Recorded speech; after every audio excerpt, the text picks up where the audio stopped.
Mrs Critic, and I'm with Mr. Critic. And today we shall be reviewing Ain't no need to listen. What do you know about Richard?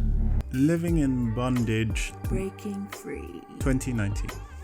That's what I call Living it. in Bondage. I'm never going to remember that Breaking Free part. It's Living in Bondage Breaking Free. Okay. Mentored by an enigmatic tycoon, an ambitious young man faces a crisis when his rise in power draws him deep into the occult. I had a lot of fun with this movie, actually.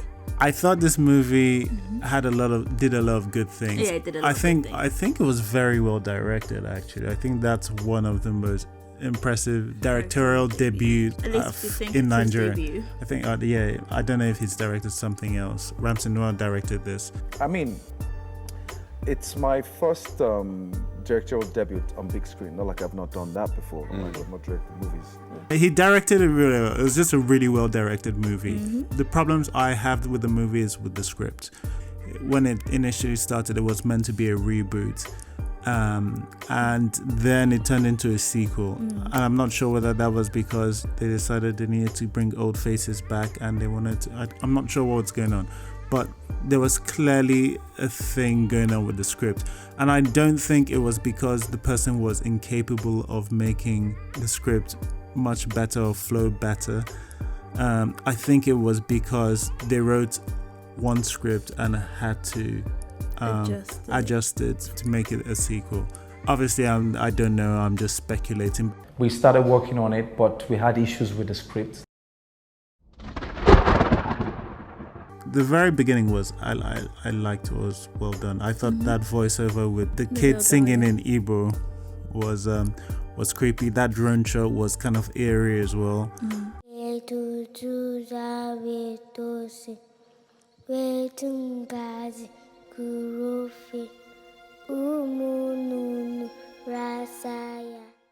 I hate to say that I loved a scene where a little girl gets her head cut off, but I loved that scene, like from the drone shot leading into, and we make a thing about unnecessary drone shots. Drone shot. I mean, there've been a few, but yeah. I think we should take shots for drone shots and see how sober we are at the end of the review. We will not be. That was a good, well-used, drone shot. And from the, the drive, the singing, it was so creepy. There was the tension there. It was very beautifully done, and I loved it for an opening scene as well. Yes, it was a good way to throw us into the movie. Exactly, and I think this is what I mean by the directing from Ramsey Noah. It's one thing for somebody to write, that story, but the way it was presented. Had to come from discussions with, I guess, between the cinematographer. But it was if Ramsey's directed that's his idea. I believe that we have the technical know-how here in Nigeria. I don't need to go out and scout for certain things. But you see, when it comes to cinematography, we don't have too many hands. So sometimes you need to outsource. Anyway, but there's loads of really nice touches. When Toby bashes the car and he's like, they'll forget about there's a time where the camera just leans in and just rests on the damaged car. It's just little things like that made me go, oh, this person is trying to actually do some storytelling with just the camera techniques. There were just little parts of it like that sprinkled out throughout the film.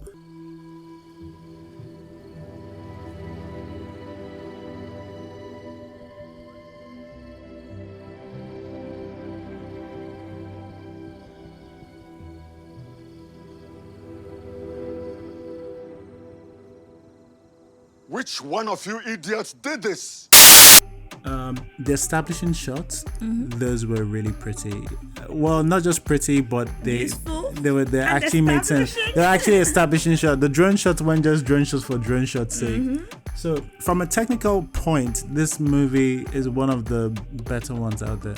The score. I liked the score. They had an actual score.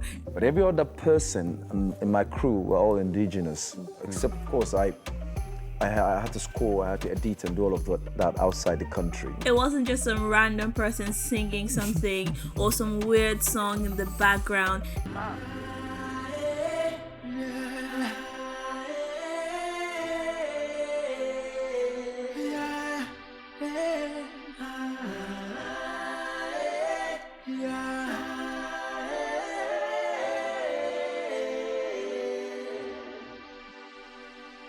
Why is life so complicated? Why does it have to get so complicated? They had a score that matched the actions, like the scene where Namdi and Kelly are having that argument, are having that conversation in the room. Namdi, what did you do? What have you done to Namdi? What have you done? Namdi! Namdi, what have you done? Leave me alone! Namdi!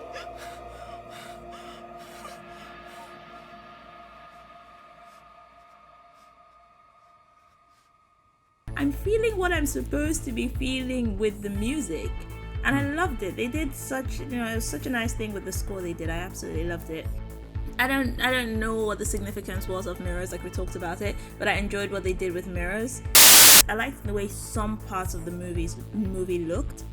Like some scenes, we'll get into that, but some scenes looked nice. Like they just physically looked appealing. I felt like what you were saying about the camera, you could see that there was thought put into a lot of scenes, and it's not something you see a lot in Nollywood. You barely see it, and you're watching a scene and you're like, yes, someone thought about it, someone was trying to do something with this, and it came through, and I loved it. Evil Ramsey is, I mean, I can say that as a pro, right? As a film pro. I mean, this is film criticism, baby. Evil Ramsey. It's part of the critique. I'm just saying. That's not a critique of the film. I'm saying Ramsey plays evil very well. I don't think that's, but yeah, I think he played the evil part very well. In 10 years, Ramsey is gonna be prime sugar daddy.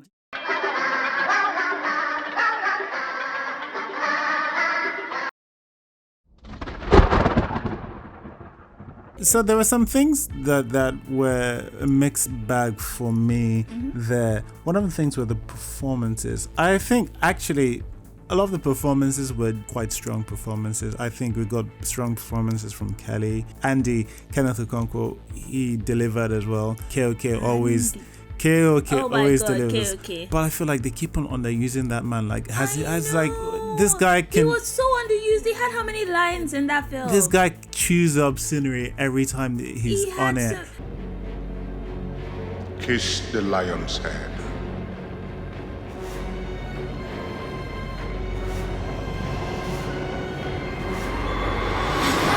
He's really good. Ramsey, I thought Ramsey's performance got really strong towards the end of the film as well. Like it felt like he started feeling at home.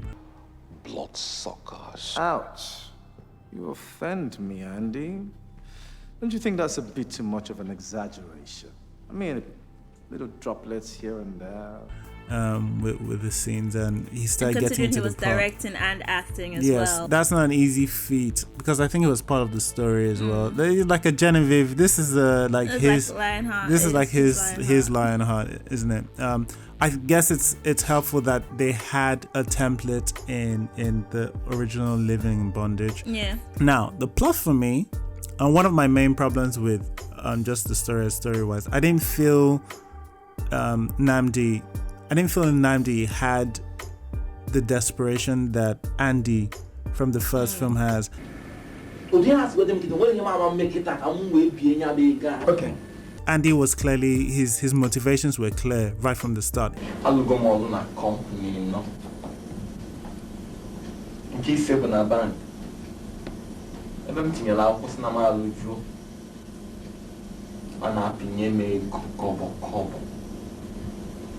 It was much more shallow and more materialistic than Nnamdi. Nnamdi seems just like an entrepreneur.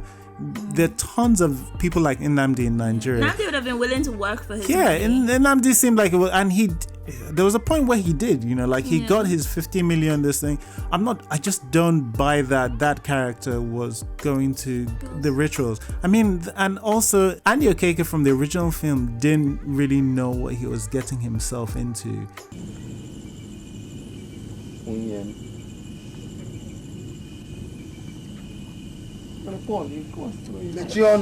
But Nnamdi did, which makes him a lot worse. That's what they do. They lure you in with the promise of wealth and power, and before you know it, You will have to pay with the life of someone you love. But his character wasn't that bad, so if was he was some ruthless, Yeah. callous type person. yeah, or just exceptionally lazy, because that's what also seemed like Andy was. Andy from the, I'm gonna keep comparing it because it is a sequel, And you just watched and it. I did just watch it. But Andy was lazy. Nnamdi isn't. So I'm just not sure why Nnamdi had to take the leap. And it's because it's an important thing, right? It's an important thing that he decides to go and join the cult. And I just didn't buy that character motivation for that action. I'm done! I never signed up for all of this. All this blood sacrifice voodoo nonsense. Do you accept to dedicate your life to the service of the Dark Lord?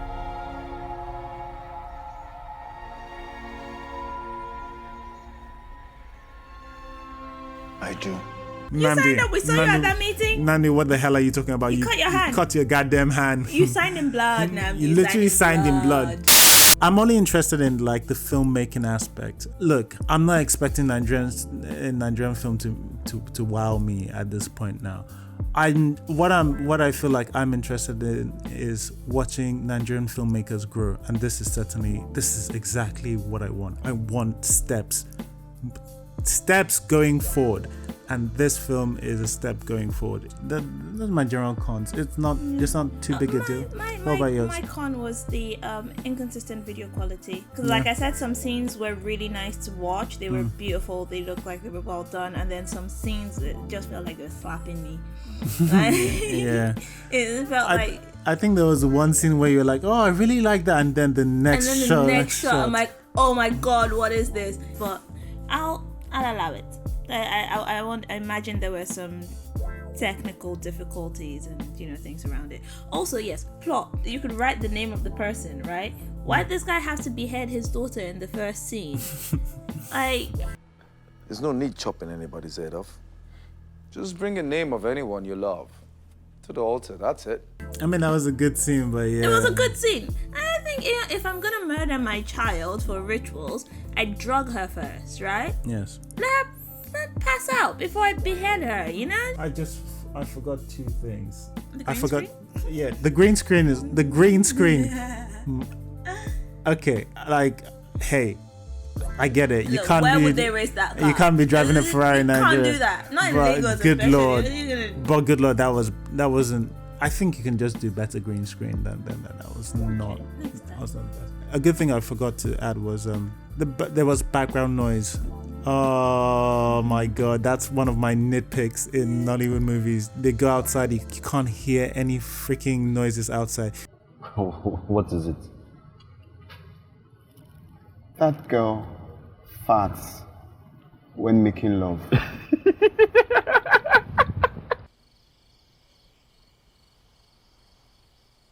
There was one, getting into probably too much detail here, but there was one scene during the club that they were speaking, but like they were clearly speaking as if there was no music. Yeah.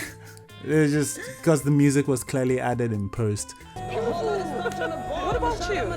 Well, I'm into advertising now. I used to work with JJW, but I left them. Now I'm starting an agency of my own, and tomorrow is a big day. You know why I started Napster? The girl I loved in high school was with the co-captain of the varsity lacrosse team. It's a small thing, but for a film that put a lot of thought in that, I thought that one was just a little bit of a. person data to think. That's essentially my. I want to see more from Ramsey. I want him to direct more. Yeah, and he is on his Twitter page. He said that he was going to be doing. Neck of the Critic. Yes, that's right. Yeah. And so I want him to direct more. I'm looking forward to more. Anyway, that's the general thoughts for that. Would you recommend this movie? I would definitely recommend. If you haven't seen it, watch it. Yeah, I would also recommend. If you've seen it, recommend it to your friends. Look, I'm just happy. I'm happy that our filmmakers are making progress, and every time they do that, I'm always going to recommend their movies. So this comes as a full recommend from me. Mm-hmm. All right, Thanks, everybody. Thank you. Bye-bye. Bye.